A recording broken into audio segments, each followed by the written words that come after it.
Türkmenlerin buz üstünde tozan arama diyen gürrüňi näme bolýar? Salam dostlar, men İzzet Adil. Yalqım TV'de bu söz hakkında eteki bilen düşündirjek. Günlerin birinde bir gurt bilen bir geçi yoldaş bolupdyrlar.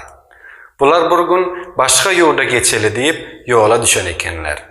Olar az ýörep, köp ýörep, menzil yol aşyp, takırdyr gol aşyp, ahir soňy bir deňiziň üstünden barypdyrlar. Kış faslynyň ayazly günleri bolan üçin bu deňiz doňup buz baglap ýatan eken. Geçidir gurduň ýollary hem edil şo buzly deňiziň üstünden düşüpdir. Olar iki tirkeş bolup doňun deňiziň üstü bilen gidip beripdirler. Gurduň içi aljuk diýip ses edip başlapdyr. Onsoň gurt açlykdan näme ederini bilmän iki baka gezmelep başlapdyr. Geçiniň hem ýagdaýy gurduňkydan gowy däl eken. O da açlykdan ýaňa janyndan bizar bolan eken. Ol buzlukda bolsa yer ýaly hiç zat ýok eken.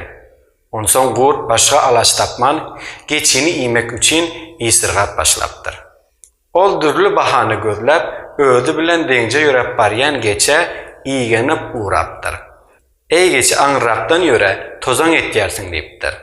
Onda geçi ay gurtaga buz üstünde tozan arap ýörme. Öňü soňy iýjek bolsaň gepiňi köpeltme diýip jogap beripdir. Ine Türkmenlerin arasındaki buz üstünde tozan arama diýen gürrüň hem şondan galanmış.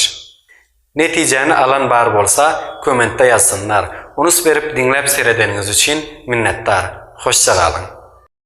Yalqım TV kanalyna aza bolup bilmeňiz üçin subscribe butonuna basyp, soň hem jaň üstüne basyň. Koyun Türkmen Davi Desturi, Türkmenin kültürü össün.